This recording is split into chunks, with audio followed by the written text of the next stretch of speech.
있습니다. 오늘 본문의 표제는요, 다윗의 마스길, 인도자를 따라 현악에 맞춘 노래라고 말하는 게 시작이 됩니다. 여기서 마스길이라고 하는 표현은 교훈이라는 뜻이에요. 교훈.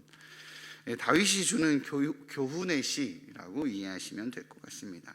즉 이 시는요, 본 시를 통해서 무언가 전하고 싶은 메시지가 있구나.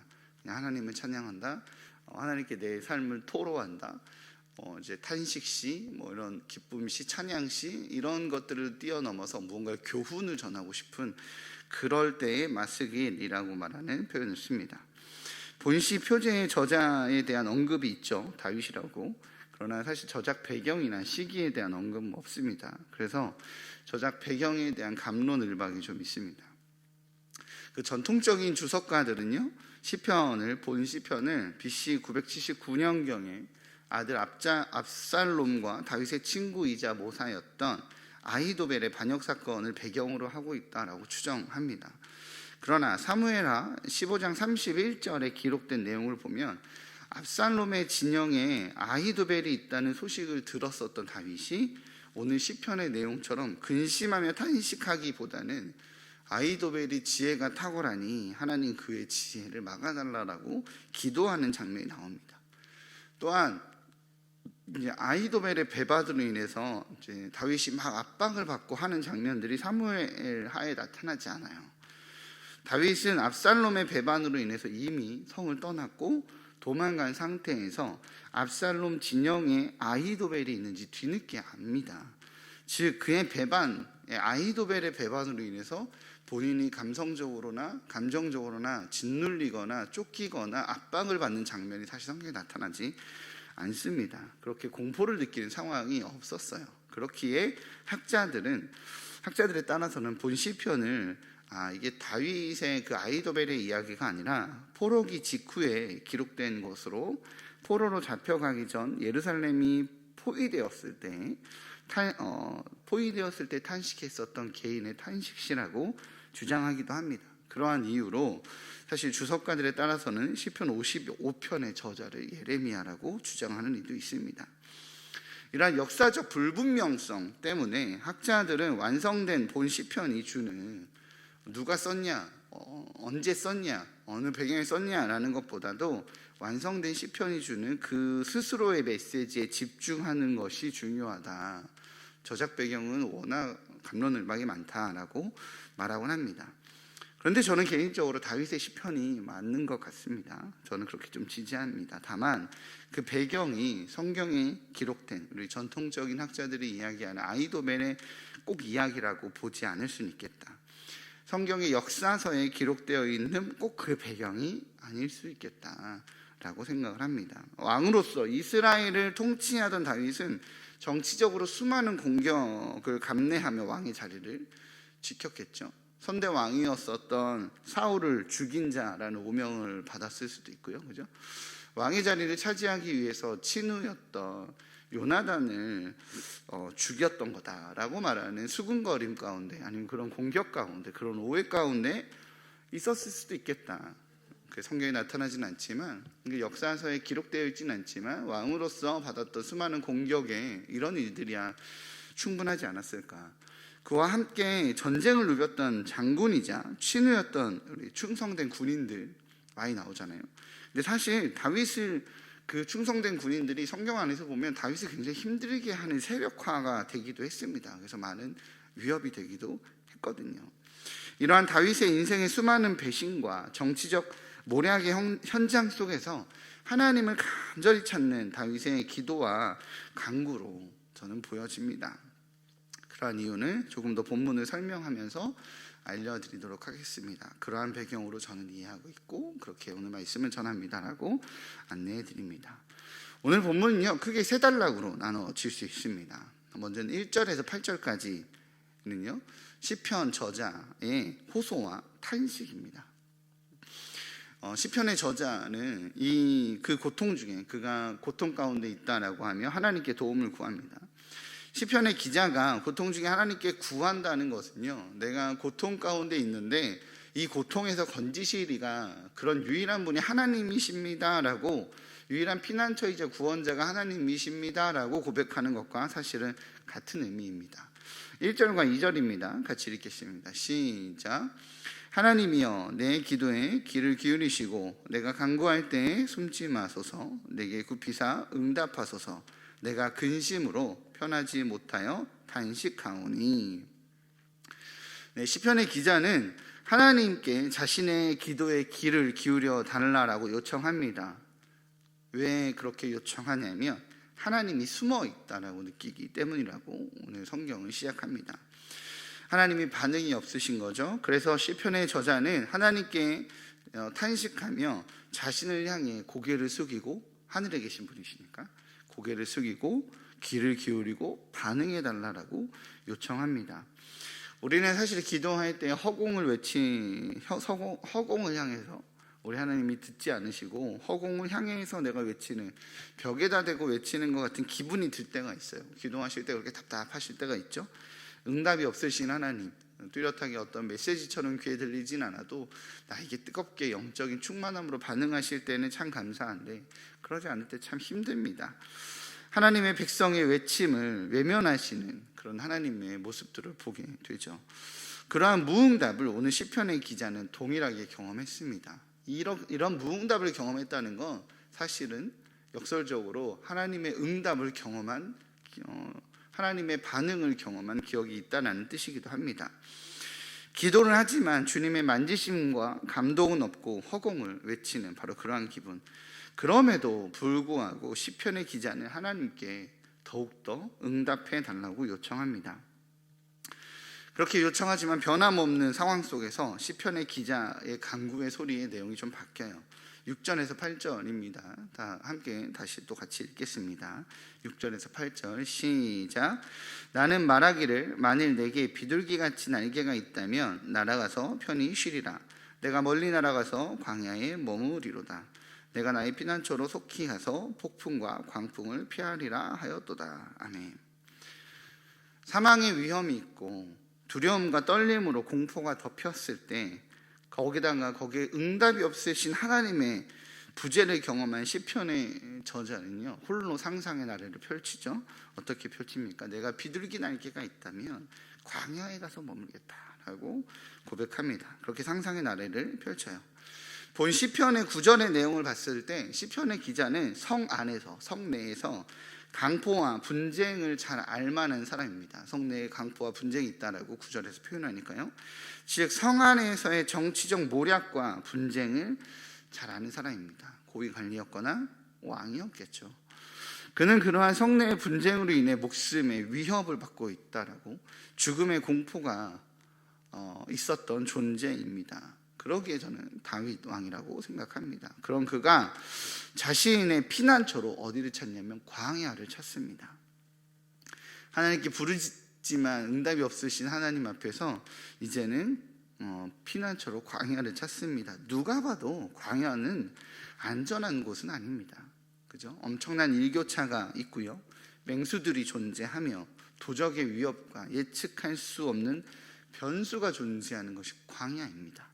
그러나 시편의 저자는 국내에서, 자기의 궁 안에서 응답이 없으신 하나님을 향해 간구하며 오히려 광야를 찾습니다. 왜일까요? 바로 광야에서 만난 하나님에 대한 영적인 체험들, 광야에서 함께 해주셨던 하나님에 대한 기억이 있기 때문이죠.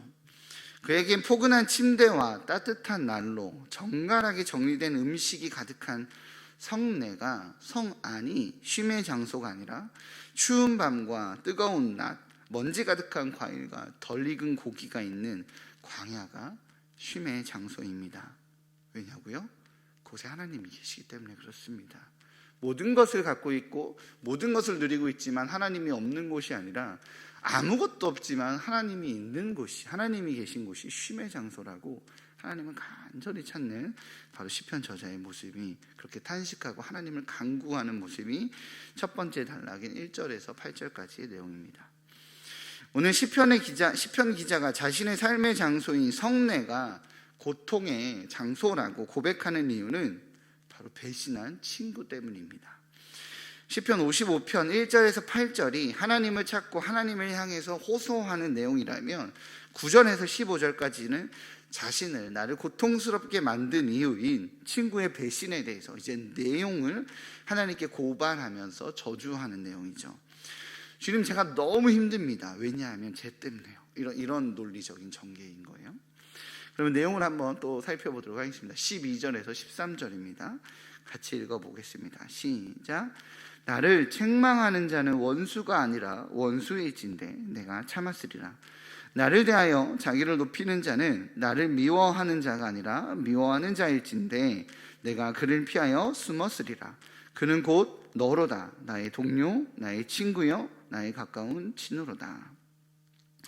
시편의 저자는요, 모반을 꾀한 장소가 평소 자신이 매우 모반을 꾀한 자가 자신이 매우 신임하는 자임을 밝히면서 자신의 쓰라린 심정과 고통의 감정들을 드러냅니다.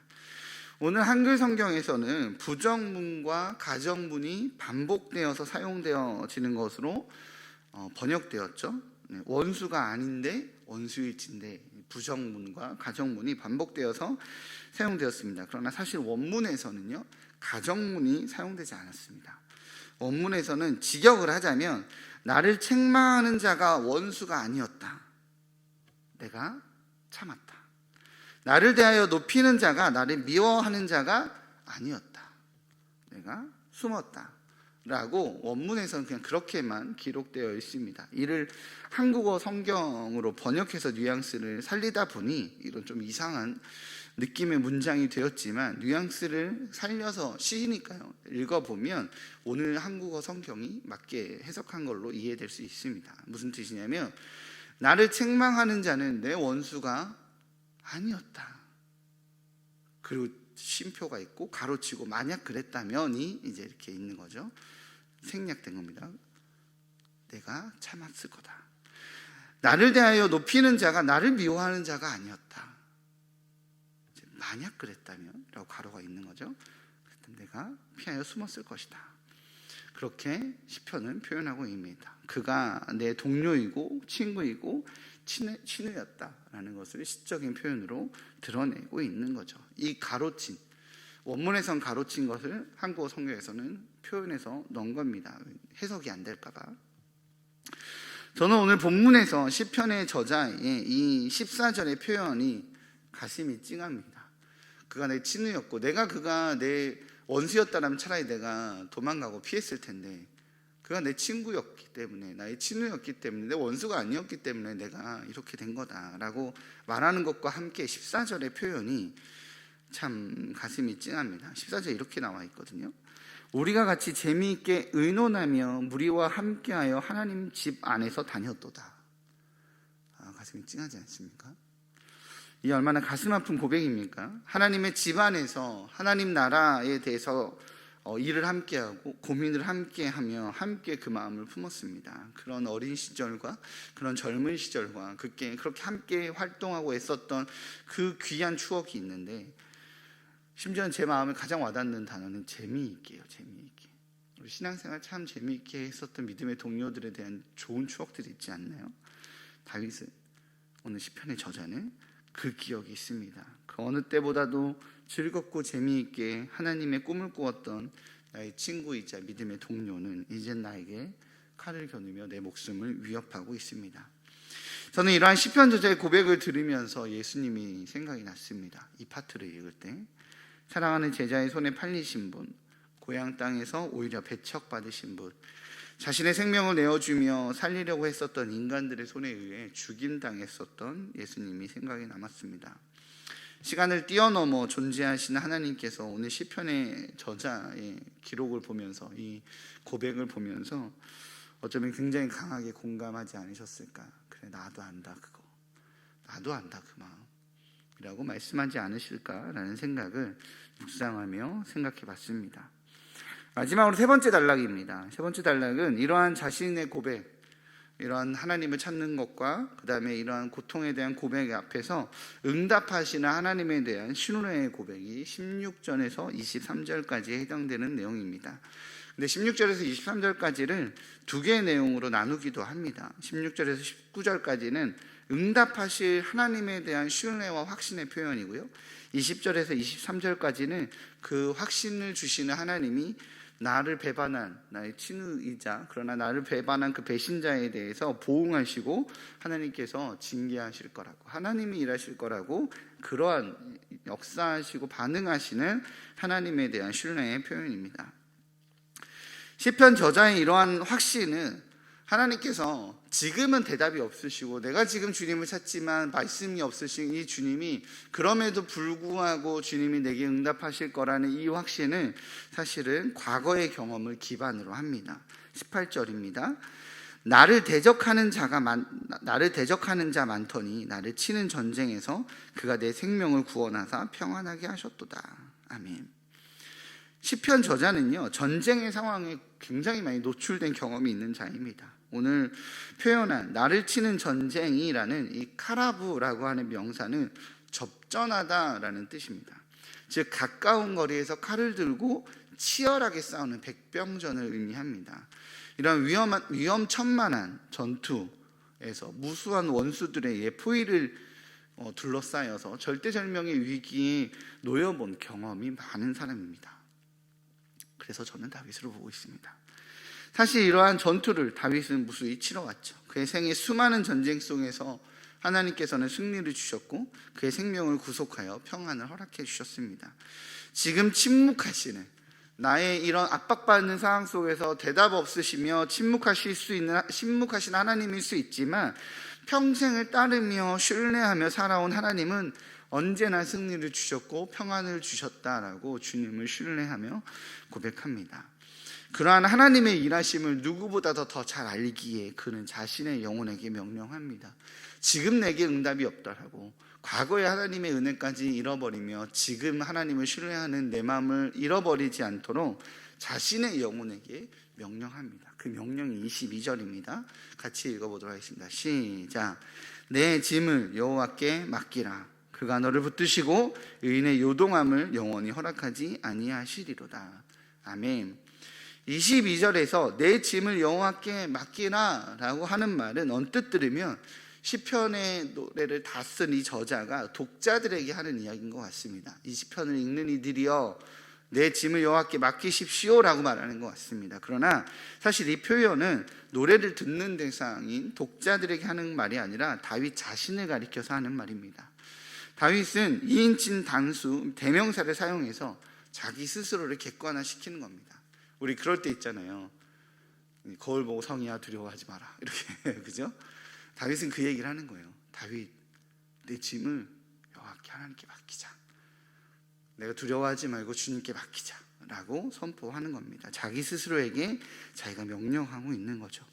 그래서 맡기다라고 하는 표현은 분리하는 것을 의미합니다. 즉 창조주 하나님께 맡겨서 자신의 짐을 자신과 분리하다는 뜻이죠. 시편의 저자는 이와 같이 자신의 고통의 이야기를 하나님께 맡겨드리고 원수들을 파멸의 웅덩이에서 주님께서 징계하시도록 내어드립니다. 믿는 도끼에 발등 찍힌다라는 한국 속담처럼 배반은 참 늘 가까운 사람한테서 출발합니다. 멀리 있는 사람이 배반하지 않아요. 배반은 가까운 사람한테서 받습니다. 먼 사람이, 나에게 멀리 있는 사람이 하는 배반은 배반이 아니라 그냥 사기겠죠. 그죠? 그래서 배반은 참 아픕니다. 왜냐하면 사람을 잃어버리니까요. 신앙생활을 하면 교회 안에서도 배신감을 느끼고 나를 향해 모략의 목소리를 내는 이들이 있습니다. 목회자로서도 사실 그런 경험을 많이 합니다. 자신이 손가락질 받지 않기 위해서 목회자를 모함하는 경우도 꽤 많이 봤습니다.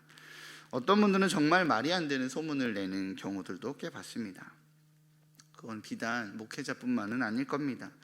한 교회에서 10년, 20년, 30년 신앙생활 하다 보면, 특히 열심을 다해 생활하다 보면 찬양대를 하든 순장을 하든 집화장을 하든 부장을 하든 특히 열심히 신앙생활 하다 보면 이런 모함 저런 소문 휩싸일 때가 참 많아요. 그죠? 그럴 때 가장 안 좋은 결론이 뭔지 아십니까? 이래서 교회 생활은 적당히 거리를 두면서 해야 돼. 그 상처 때문에 그렇게 결론을 내리고 정리하시는 분들이 꽤 많은 것 같습니다. 오늘 시편의 저자가 경험한 과정은 배신의 과정이었습니다. 함께 신앙생활을 하고 함께 하나님 나라를 외쳤던 믿음의 동료에게 받은 배신 앞에서 자신의 아픔을 털어놓습니다. 교회에서의 배신과 수군거림은 사실 세상의 배신과 비교될 수 없을 만큼 작을 때도 있어요. 많아봤자 뒤에서 내 욕하는 거고, 많아봤자 오해 얘기입니다. 세상의 배신은 그렇잖아요. 수억 대 사기고 수천만 원이 사기고 그런 배신들이 정말 많아서 사실 세상의 배신과는 비교할 수 없을 만큼 작을 때도 있어요. 그저 오해하며 말하게, 자기 책임 회피용 핑계 등등, 그런 조금만 오해를 풀면, 조금만 대화를 하면 해결될 수 있는 배신인 경우가 사실은 대부분입니다. 그런데 교회의 배신은 세상의 배신과는 다르게 정말 아픕니다.